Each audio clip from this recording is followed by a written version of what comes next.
I've reached my point. Every person I know, we have a limit, right? There's a pain threshold. There's an annoyance threshold. There's a sarcasm threshold. Do you remember Austin Powers? You remember the movie Austin Powers? I actually think Austin Powers 2, one of the funniest movies I've ever seen. Austin Powers 1, it's a spoof on all the James Bond films. And so to many people, it's not as humorous. But if you're a James Bond film person, you're like, oh, it's really, really, really funny.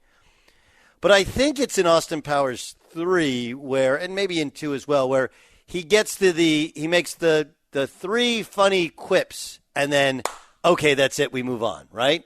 Everybody has a limit. I've hit my limit with what we're doing with Caitlin Clark. I've hit my limit completely and totally. And this is what we do. We kind of ruin everything. It's like in America, everywhere you go, every small town in America, now we do strip malls everywhere. Like we went from these big, gigantic malls in the 80s and 90s and early 2000s to now everything is strip mall. And maybe you used to like Qdoba or Chipotle or Starbucks or whatever, but now they're all in a row. And every town looks like the next. And there are no cute little downtowns with their own cute little coffee shops, right? Everything gets bastardized, for a better term. And in stories now, especially sports stories, but also media stories, but sports stories, everything becomes political and racial and divisive. And I have had it. And I think you have too. We played this for you yesterday. And I'll fully admit that Jim Trotter, I would consider him a friend. But I have a tremendous amount of sympathy for whatever he's emotionally going through. Where something has happened over the past 5 or so years where he's that everything is racist guy. Right? And look, if you have friends who are of a different ethnicity, you know that there's a person in every race who has that ability. And usually we joke about it. Right? We joke about if you have black friends, if you're a white guy, there's always the black friend that everything's racist. You have the Mexican friends, everything's racist. You have the white friend that, claims everything is racist. There's always the one person. If you have 10 friends, there's the one that's like, dude, that guy. Look, we have all kinds of different friends. You have the drunk friend. You have the guy who's the unlucky lover. You have the guy who's got the bad dad bod at a young age. Right? But there's always that one guy that everything's racist. That's what Jim Trotter's become. And I don't know if you'd say it's what's happened in the media or our treatment of the media or President Trump or the people that supported President Trump or the way in which some of the news organizations, you could even go back to when President Obama was in office. Some of that stuff was just awful, right? I'll just be honest with you. Let's not pull punches. Donald Trump lived on the lie that President Obama wasn't born in America. It was awful. It's an awful lie. And what happened there was there were people that felt everything became racially divisive. And I'm not going to sit here and tell you that racism doesn't exist. Okay, but everything in our country that currently exists has existed for a long time, but it becomes amplified by social media. It's no different than when there's white supremacists are marching, right? We make it out to be this gigantic thing. It's gross. It's disgusting, but it's always been there, right? The Ku Klux Klan has marched in different parts of the country for 100 years, and if they get their permit, they're allowed to march, but it becomes amplified because of social media.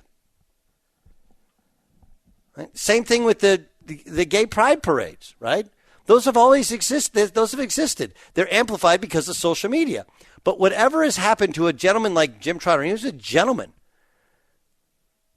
It's gross because now everything is racism.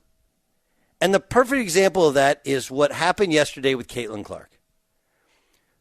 So here's Jim Trotter asking Caitlin Clark about what I believe are some imaginary storylines, right? That her name and her career is being used to promote racism and misogyny. Take a listen.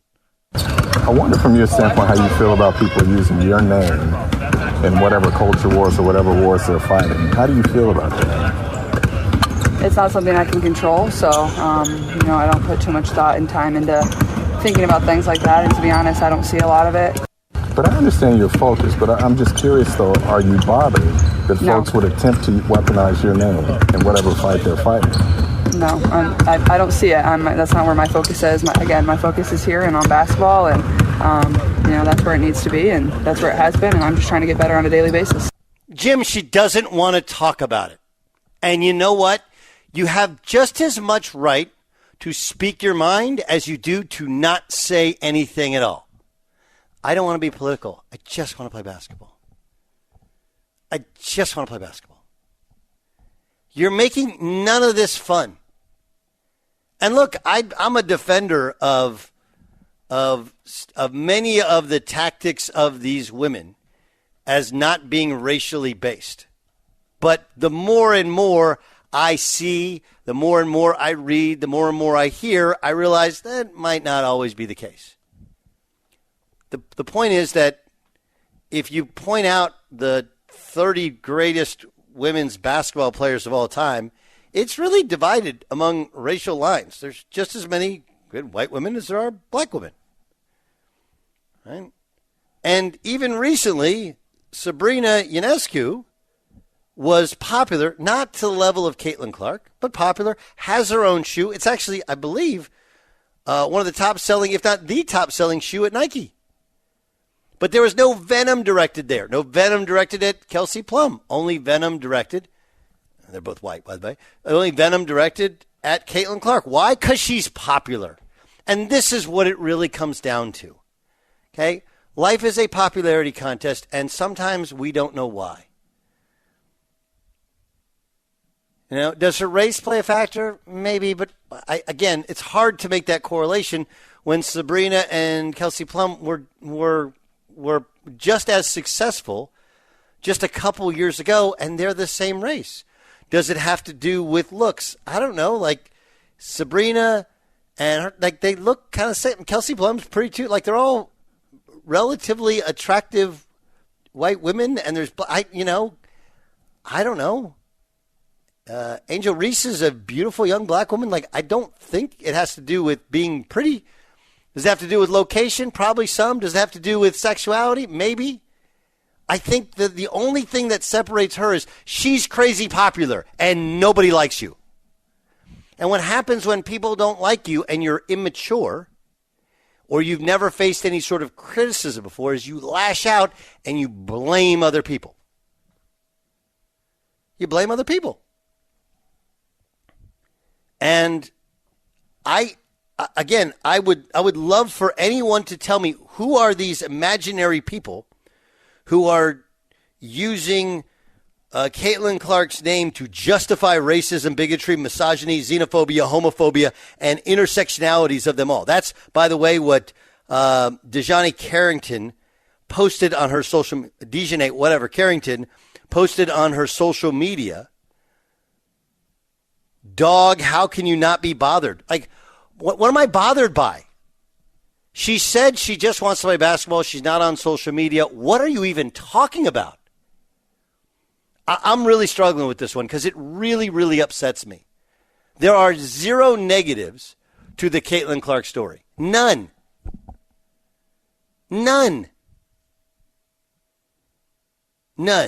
She did the John Cena, you can't see me. The difference between her doing it to Angel Reese, her doing it, and then Angel Reese doing it in the next game was Angel Reese did it to her face and taunted her. We pointed this out, whereas she just did it. But whatever. Like, if you do the John Cena thing, then they can do it to you. Fine. Again, where is racism in any of that? And that was a year ago. Why are we ruining everything? And Jim Trotter, I call you out. That is really crummy. And by the way, Stephen A. Smith did the same thing today. Went on a big rant on first take. Like, dude, you're all a bunch of morons. and you're making things bad, which are great. What's the negative to the Caitlin Clark story? Somebody explain it to me. Somebody explain to me. Was anybody else hurt during her rise? No. Will everybody else potentially make a lot of money? Yes. All you've wanted for the 26 years of this debacle of a business, right? If a business loses money for 26 consecutive years, and unlike the men's game, unlike the NBA, the values of franchises haven't gone up. Instead, they've gone down or stayed relatively the same. Okay? All you've done is complain about nobody pays attention to us and we don't get the same sort of treatment as everybody else, which, again, you actually do. You just don't know who you are. This is what I mean. They're busy comparing themselves to the NBA. It is a completely different scale. They don't compare themselves to any other sport at their revenue level.